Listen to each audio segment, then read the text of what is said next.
பொங்கல் அதுவுமா கலர் கலரா ஒரு கோலம் போடணும் அப்படின்னு விரும்பின அந்த அம்மா வாசல்ல வந்து கலர் பொடியை கையில எடுத்து பொங்கல் நல்ல நாள் அதுவும் கோலம் போடணும்னு புள்ளி வச்சு போடுது.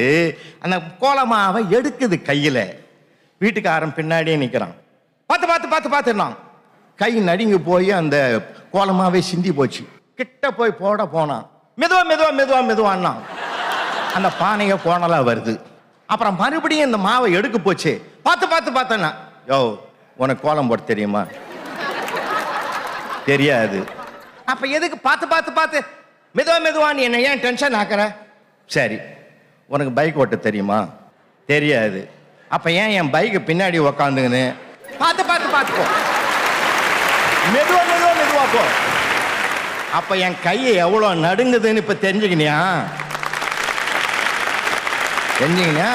இதுதான் அப்படின்னு காயப்படுத்தாம நியாயப்படுத்தி அவளும் மகிழ இவனும் மகிழ ஒரு புதிய திருப்பத்திற்கு ஆளாகிறார்கள் என்றால் வாழ்க்கையை கொண்டாடி கொண்டாடி மகிழ்ந்து குதூகலமாக வாழ்வதுதாயா வாழ்க்கை.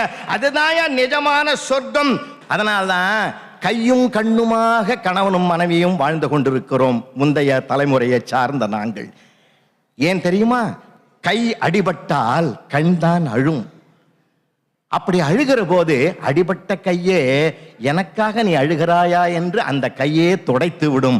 இப்படிப்பட்ட ஒரு அன்பும் அறமும் நிறைந்ததுதாயா இந்த குடும்ப வாழ்க்கை.